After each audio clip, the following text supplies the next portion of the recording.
औज़ुबिल्लाहि बिस्मिल्लाहिर्रहमानिर्रहीम। तमाम स्टूडेंट्स को हम अपने चैनल पे वेलकम कहते हैं। आप उम्मीद है खैरियत से होंगे और अपनी स्टडी पे फोकस कर रहे होंगे।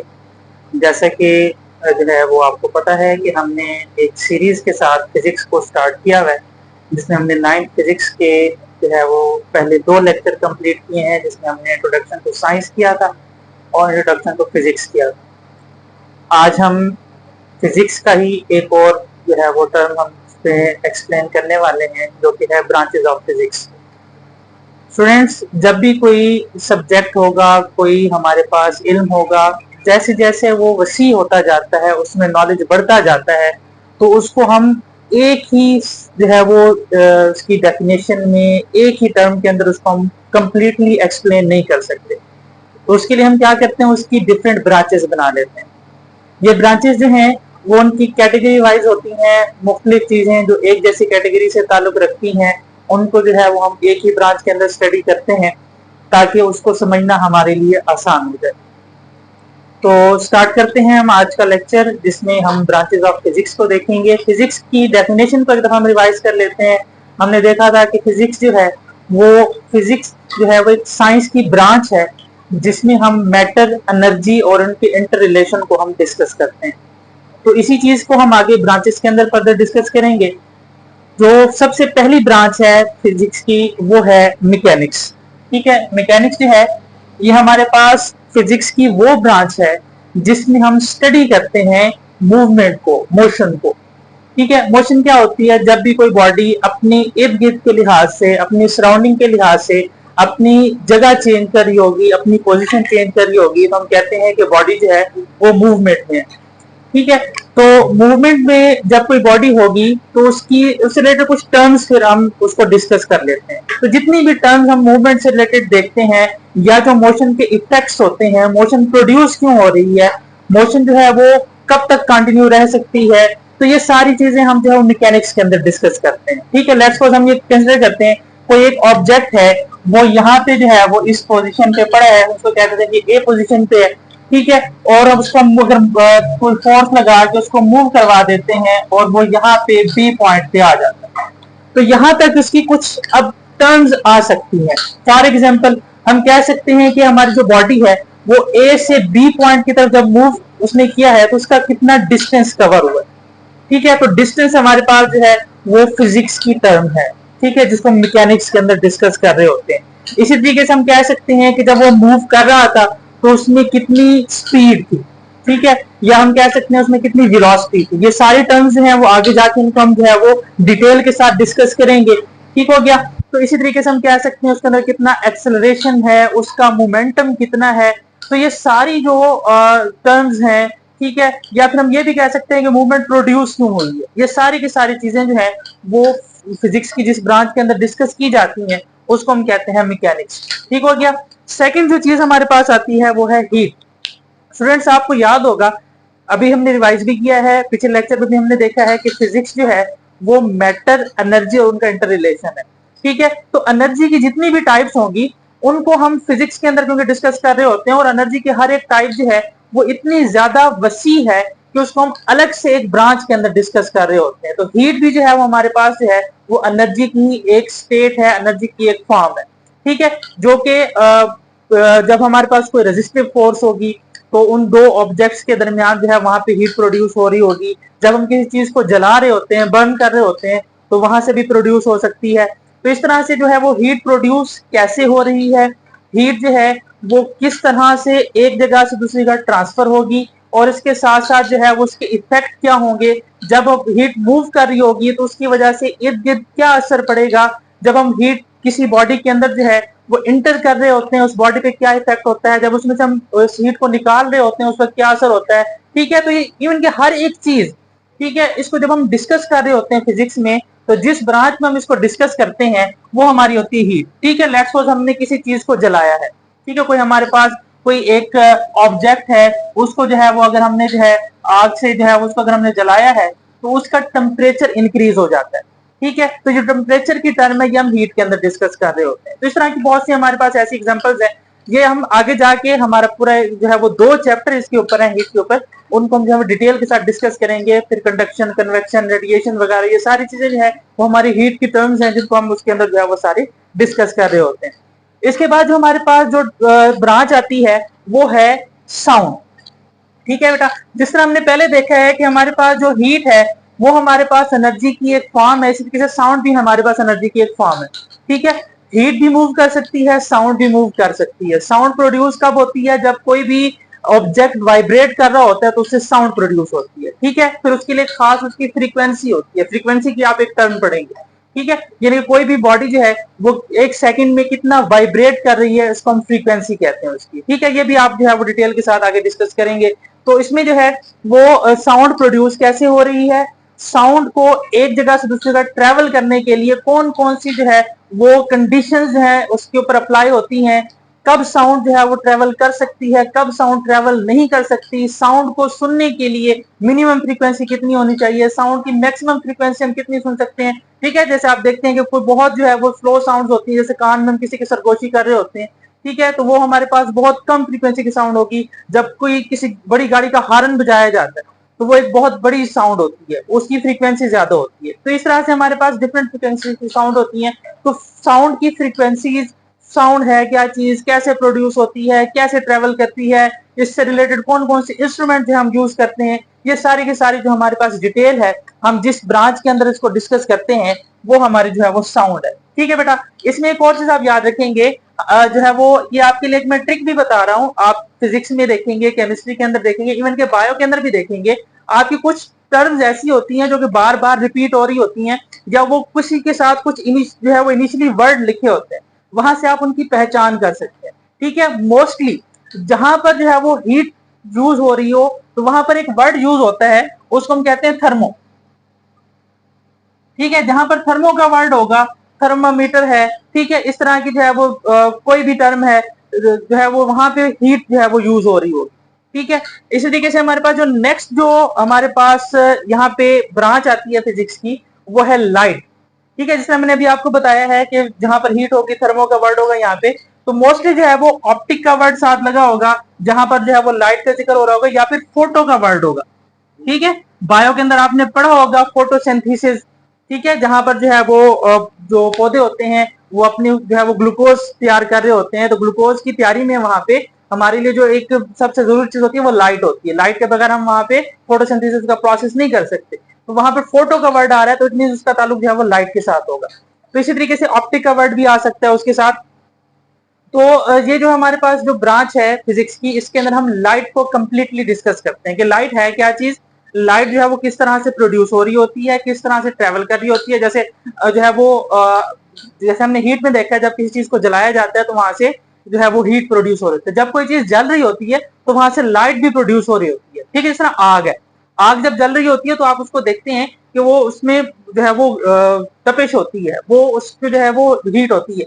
ठीक है, तो साथ साथ उससे लाइट भी होती है। कोई चीज जितनी भी जो है वो कम जल रही होगी, उसमें से ये 2 चीजें लाजमी जो है वो प्रोड्यूस हो रही होंगी। जिस तरह सूरज है, सूरज पे जो है वो गैसेस जल रही है सारी, तो उसकी वजह से हीट भी प्रोड्यूस हो रही है और वहां पर लाइट भी प्रोड्यूस हो रही है। तो वो लाइट हम तक कैसे पहुंच रही है, उसके लिए जो है वो क्या मीडियम जरूरी है, मीडियम जरूरी नहीं है, लाइट ट्रेवल किस तरह से करती है, लाइट से रिलेटेड कौन कौन से जो है वो थ्योरीज हैं। जिस तरह आप पढ़ेंगे आगे जाके कि इसकी जो है वो पार्टिकल थ्योरी है, इसकी जो है वो वेव थ्योरी है। ठीक है, तो इस तरह की बहुत सी थ्योरीज हैं, इससे रिलेटेड बहुत सी टर्म्स आप पढ़ेंगे, रिफ्लेक्शन के बारे में पढ़ेंगे, आप रिफ्रैक्शन के बारे में पढ़ेंगे।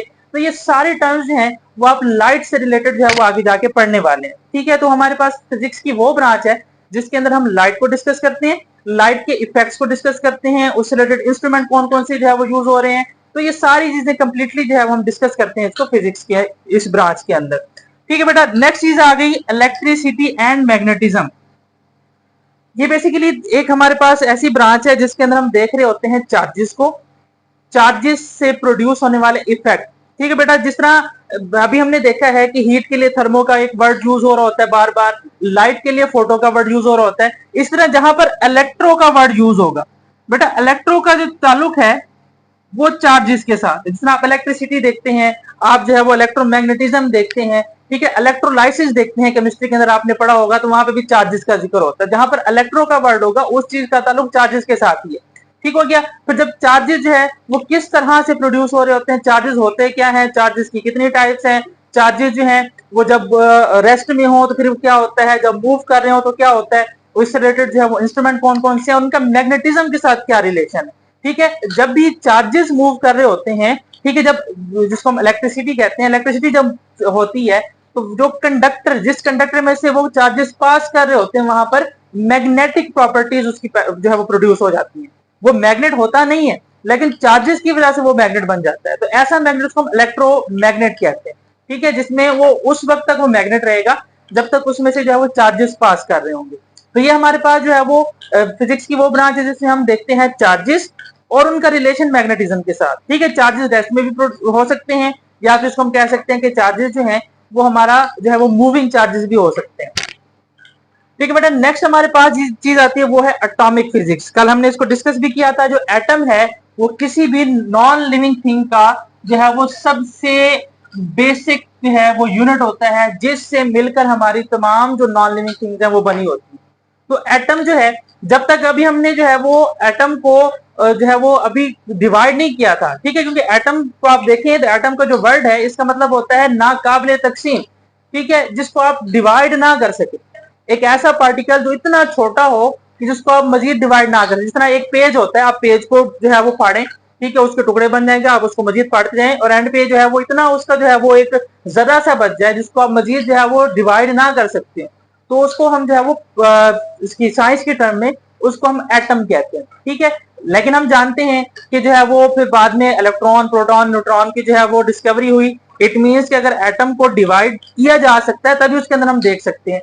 तो फिर जब जो है वो अभी जब तक जो है वो इसकी डिस्कवरी नहीं हुई थी इन पार्टिकल्स की, तब तक जो है हम एटॉमिक जो है फिजिक्स या एटम जो है इसको हम इस तरह से देखते थे कि एटम क्या चीज है। ठीक है, एटम जो है वो मिलकर मॉलिक्यूल किस तरह से बनाते हैं, मॉलिक्यूल से एलिमेंट किस तरह से बनते हैं। ठीक है, तो इस तरह की चीजें जो है फिर वो कंपाउंड किस तरह से बन रहे होते हैं। तो एटम, उसका स्ट्रक्चर और उससे मिलकर जो बनने वाली चीजें हैं, इनको जब डिस्कस किया जाता था तो इसको हम जो है वो एटॉमिक फिजिक्स में कह सकते हैं। ठीक है, एटॉमिक फिजिक्स के बाद जो चीज आती है वो न्यूक्लियर फिजिक्स है। जैसे अभी मैं बता रहा था आपको कि जब जो है वो पार्टिकल्स जो है वो डिराइव हो गए तो देखा गया कि कौन सा पार्टिकल किस जगह पे। ठीक है, तो हमने देखा कि एटम का एक सेंट्रल पार्ट होता है जिसको हम न्यूक्लियस कहते हैं। ठीक है, तो न्यूक्लियस की अगर हम स्टडी करें सॉरी, अगर जो हम न्यूक्लियस की स्टडी करें तो न्यूक्लियस की स्टडी को हम न्यूक्लियर फिजिक्स कहते हैं। ठीक है, इसमें हम न्यूक्लियस को किस तरह से देख सकते हैं कि न्यूक्लियस जो है वो उसके अंदर पार्टिकल कौन कौन से मौजूद हैं, कितने मौजूद हैं। अब हम ये जानते हैं कि न्यूक्लियस के अंदर दो पार्टिकल होते हैं। ठीक है, उसके अंदर जो है न्यूट्रॉन हो सकते हैं, प्रोटॉन हो सकते हैं। प्रोटॉन तो लाजमी होंगे। ठीक है, और जो है जिस तरह हाइड्रोजन का जो है वो आइसोटोप है तो उसके अंदर जो है वो जो उसका इनिशियल आइसोटोप है उसके अंदर जो है वो कोई न्यूट्रॉन नहीं होता, लेकिन प्रोटॉन उसके अंदर होते हैं। तो किस तरह से पार्टिकल उसके अंदर मौजूद होते हैं, वैसे इसके अंदर और भी पार्टिकल्स होते हैं जो सब एटॉमिक पार्टिकल्स हैं। ये आप जो है वो हायर क्लासेस में जाके पढ़ेंगे। तो जो है वो पार्टिकल्स किस तरह से मौजूद हैं, उनकी वजह से जो है वो एटम पे और न्यूक्लियस पे क्या इफेक्ट हो रहा है, और न्यूक्लियस को किस तरह से डिवाइड किया जाता है, दो न्यूक्लियस को किस तरह से आपस में जोड़ा जाता है।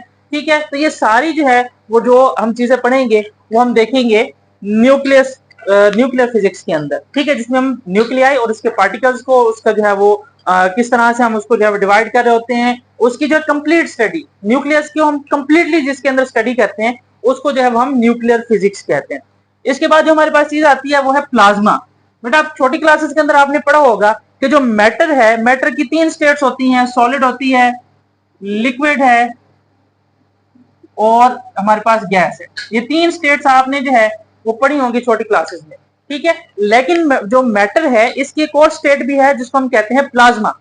ठीक है, प्लाज्मा हमारे पास गैस से जो नेक्स्ट हमारे पास इसकी जो स्टेट आती है उसको हम प्लाज्मा कहते हैं, जिसमें हमारा जो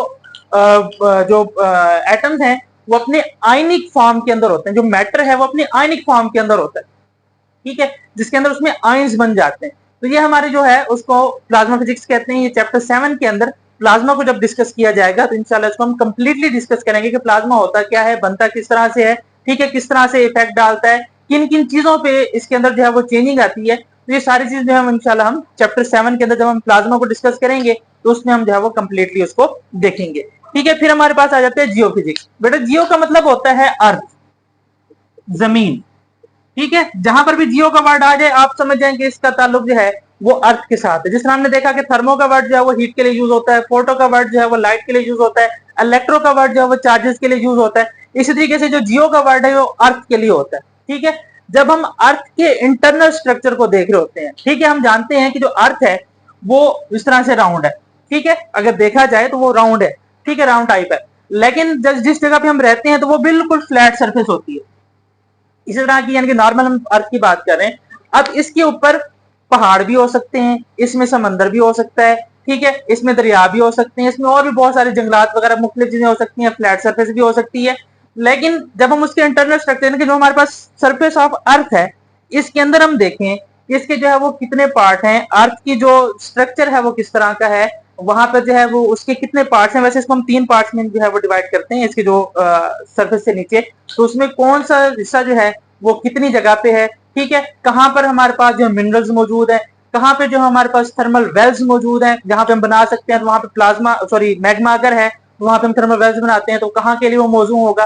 तो ये सारी जो है जब हम इंटरनल स्ट्रक्चर ऑफ अर्थ देखते हैं तो उसको हम जियोफिजिक्स कहते हैं। बेटा जब आप कंप्लीटली अर्थ को डिस्कस कर रहे हो तो जियोलॉजी होता है। ठीक है, जियोग्राफी के अंदर, जियोलॉजी के अंदर आप उसको जो है वो कंप्लीटली डिस्कस करते हैं। जब आप सिर्फ इंटरनल स्ट्रक्चर को देख रहे होते हैं, सरफेस से नीचे जो है वो चीजें देख रहे होते हैं, उसको जियोफिजिक्स कहते हैं। इसमें एटम जब हम कंप्लीटली स्टडी कर रहे होते हैं वो एटॉमिक फिजिक्स होता है, और उसके इंटरनल स्ट्रक्चर को जब हम डिस्कस कर रहे होते हैं न्यूक्लियर फिजिक्स होता है। इस तरीके से जब हम कंप्लीटली अर्थ को डिस्कस कर रहे होते हैं तो वो हमारे पास जो है वो जियोलॉजी होता है, और जब हम सिर्फ उसके इंटरनल स्ट्रक्चर को डिस्कस करेंगे तो ये हमारा जियोफिजिक्स होता है। ठीक है, अच्छा, ये जितनी भी ब्रांचेस आपने देखी हैं इनके अलावा भी ब्रांचेस होती हैं, लेकिन आपके सिलेबस में यही है और ये मेन हमारी जो है वो ब्रांचेस हैं। ये सारी ब्रांचेस आप कहीं ना कहीं पूरी आप अपने मैट्रिक के अंदर डिस्कस करेंगे। ठीक है, जिसमें मैकेनिक्स है वो आप चैप्टर 2-3 के अंदर डिस्कस करेंगे। इसी तरीके से बहुत से यानी कि जितनी भी आप ये टर्म्स देख रहे हैं इनको आप कंप्लीटली 9th और 10th की फिजिक्स के अंदर इन सबको कहीं ना कहीं किसी न किसी हद तक आप इनको जो है वो पढ़ेंगे। तो आज का लेक्चर हमारा यहाँ तक कंप्लीट होता है। आपका इन टर्म्स से रिलेटेड, इन ब्रांचेस से रिलेटेड किसी किस्म का कोई क्वेश्चन है आप जो है वो पूछ सकते हैं कमेंट सेक्शन में, और अपनी राय जरूर दिया करें कि जब आप लेक्चर कोई सुनते हैं केमिस्ट्री, फिजिक्स, मैथ, बायोलॉजी का, तो आप अपनी जो है वो राय जरूर दिया करें कि आपको लेक्चर जो है वो किस तरह लगा है। अगर उसमें से कहीं पर हमें जो है वो कोई कमेंट इस तरह से मिलता है कि हमें इंप्रूवमेंट करनी पड़े तो हमें इसमें बहुत खुशी होगी। आज तक के लिए इतना ही। अल्लाह हाफिज, दुआओं में याद रखिएगा।